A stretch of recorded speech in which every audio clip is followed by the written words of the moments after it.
Supreme court ने 7 बार सरकार को कहा, साहबानों से लेकर शायरा बानों तक 7 बार सुप्रीम कोर्ट ने कहा यूसीसी पे क्या हो रहा है, यूसीसी पे क्या हो रहा है, सरकार कुछ करती क्यों नहीं। और 1995 में नरसिम्हा राव की सरकार थी, उस समय तो एक सरला मुदगल केस आया था। सरला मुदगल के उस केस में क्या हुआ कि हस्बैंड ने दूसरी शादी करने के लिए इस्लाम अपना लिया। इस्लाम में 4 शादियां जायज है, उसको अपनी वाइफ के रहते हुए गर्लफ्रेंड से शादी करनी थी, बोला मैं तो मुस्लिम हो गया। हालांकि एक केस पहले भी यहां आ चुका है, बड़े मंत्री भी ऐसे काम कर चुके हैं अपने यहां हरियाणा में। हाँ, याद होगा आप लोगों को।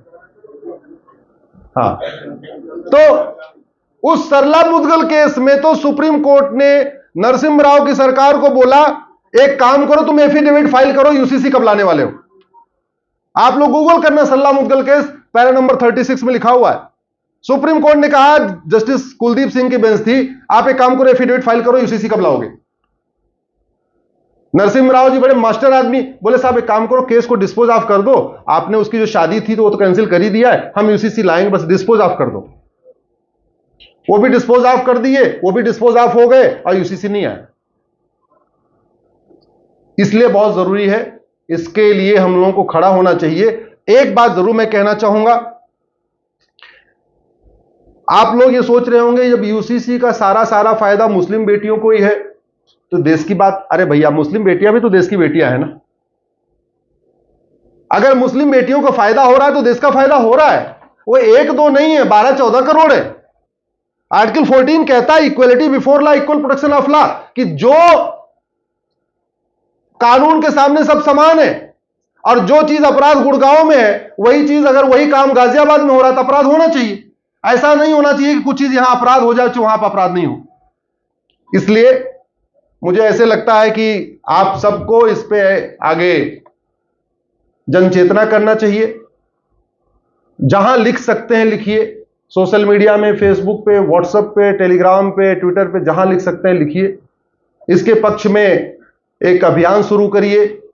आप सब लोग पढ़े लिखे हैं, लॉ कमीशन की वेबसाइट है, उस वेबसाइट पे ईमेल आईडी दिया हुआ है, वहां सीधे जाके ड्रॉप डाउन का ऑप्शन भी है, वहां सीधे भी आप सबमिट कर सकते हैं, अदरवाइज ईमेल पे भी भेज सकते हैं।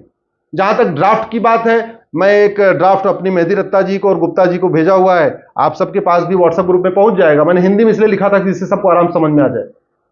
उसको आप अधिक से अधिक फैलाइए, अपने अपने फेसबुक पर डालिए।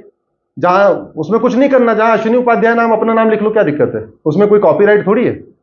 ड्राफ्ट तो सबके लिए हो।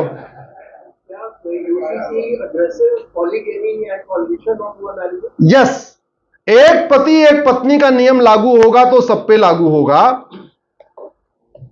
और ये होना भी चाहिए।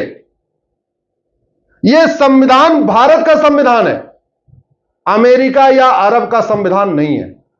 पहले तो इसको समझ लीजिए।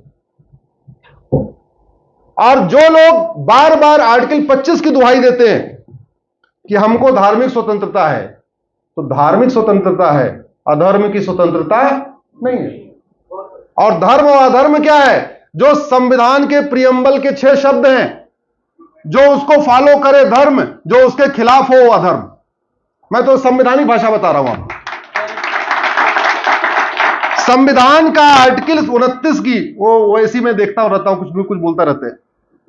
वो कह रहे जी हमको राइट, प्राइम मिनिस्टर ने पढ़ा नहीं आर्टिकल 29 को, उसमें राइट टू कल्चर है। हां, कल्चर है, रीतियों का अधिकार है, कुरीतियों का, प्रथा का अधिकार है, कुप्रथा का नहीं है, धर्म का अधिकार है, अधर्म का नहीं है। और जो महिला पुरुष में भेदभाव करे, वो रीति नहीं कुरीति है, प्रथा नहीं कुप्रथा है, धर्म नहीं अधर्म है। सीधी सी बात। इसलिए इस संविधान में रह के और आर्टिकल 25 की छतरी अगर आपको ओढ़ना है, तो सबसे पहले प्रियम्बल के नीचे आना पड़ेगा और कहना पड़ेगा मैं सबको एक समान मानता हूं, समस्त इंसान को एक समान मानता हूं, महिला पुरुष को एक समान मानता हूं, सबको बोलने की आजादी है, मेरे लिए राष्ट्र प्रथम है। यूनिटी इंटीग्रिटी का मतलब राष्ट्र। तो जिसके लिए राष्ट्र प्रथम नहीं है, संविधान प्रथम नहीं है, संविधान उसको कोई छूट नहीं देता। मैं तो सरकार से अभी यह भी रिक्वेस्ट कर रहा हूं और समाज से कह रहा हूं, अमेरिका की नागरिकता लेना कितना आसान है, जरा बोलिए। आसान है क्या? है आसान? कम से कम 10 साल लग जाता है सिटीजनशिप लेने में। यह भारत क्या धर्मशाला है? कोई आए यहां पर नागरिक बन जाए। और अमेरिका की सिटीजनशिप मिलती है तो विद टर्म्स कंडीशन। आपको ग्रीन कार्ड मिलता है मनीष जी, उसमें लिखा रहता है ये फॉलो करूंगा। आपने कोई टर्म्स खोड़ी, नागरिकता गई आपकी। तो भारत में ऐसे कैसे हो जाएगा? जो कुरीति को मानता हो वो भी कहेगा मैं भारतीय हूं, जो कुप्रथा को मानता हो कह रहा वो भी मैं भारतीय हूं, जो अधर्म को मानता हो वो भी कहे मैं भारतीय हूं। ऐसे नहीं होगा। अब समय आ गया है, चलो पहले यूसीसी निपट जाए, लेकिन एक मुहिम शुरू कर रहा हूं मैं कि अब भारत की नागरिकता आप डिफाइन करिए, सबसे अंडरटेकिंग लीजिए कि मैं समस्त इंसान को समान मानता हूं, महिला पुरुष को समान मानता हूं, जो प्रियम्बल में लिखा हुआ है, सबसे अंडरटेकिंग लीजिए। और जो आदमी अपने नागरिक अधिकार को तोड़े, नागरिक कर्तव्य को तोड़े, उसकी नागरिकता खत्म करिए। वोटर आईडी नहीं, नागरिकता खत्म करिए उसको। ये कोई सराय थोड़ी है, ये कोई सराय थोड़ी है कि कोई कुछ भी आएगा कुछ भी करेगा, कुरीति मानेगा। अरे भैया, हलाला कोई रीति थोड़ी है, कुरीति है। तलाक दिया, मान लो गुस्सा शांत भी हो गया तो दोबारा उसके साथ जुड़ नहीं सकते। कह रहे पहले किसी और के साथ सो, किसी और से निकाह करो, एक रात उसके साथ बिताओ, वो तलाक देगा फिर हम निकाह करेंगे। ये रीति है कुरीति है? 4-4 शादी करना ये रीति है कुरीति है? ये मुता 10 दिन के लिए शादी, 15 दिन के लिए शादी। आप लोग गूगल करना, मुता मिस्यार, सुप्रीम कोर्ट में मैटर चल रहा है।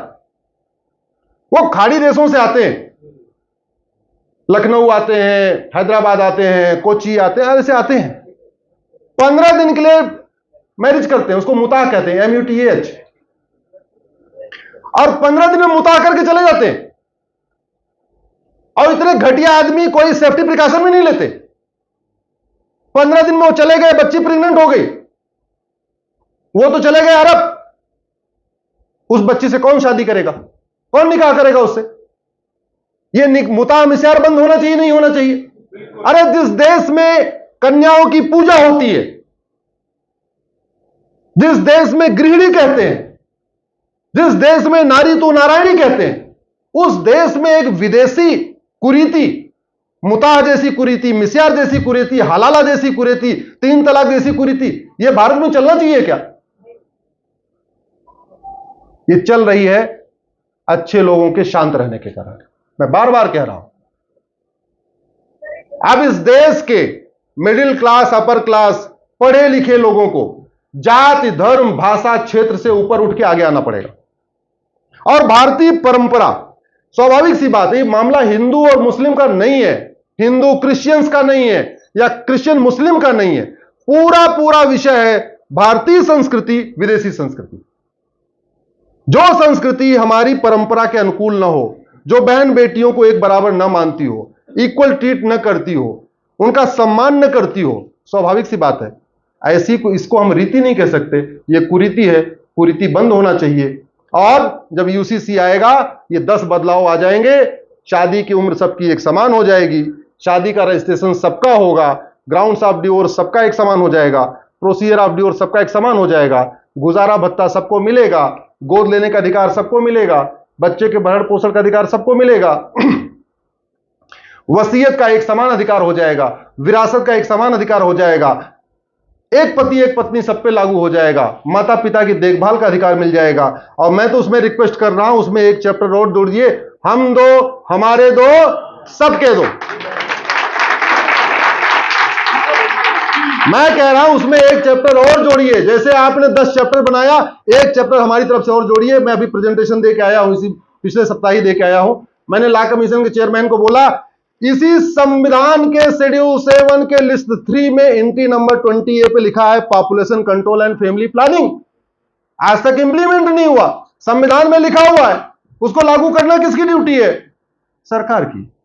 हम सबको माननीय प्रधानमंत्री जी के साथ मजबूती के साथ खड़े हो जाना चाहिए और एहसास दिलाना चाहिए, आप संविधान की जितने भी आर्टिकल बचे हुए हैं आप सबको लागू करिए, हम आपके साथ। भारत माता की एक बार जोर से बोलिए, हम सब प्रधानमंत्री जी के साथ हैं इस मुहिम में। आप सब संविधान के सभी वाक्यों को पूरा करिए। जो संविधान बचा हुआ है उसको लागू करिए। हम आपके साथ हैं। जय जय। क्वेश्चन आंसर है।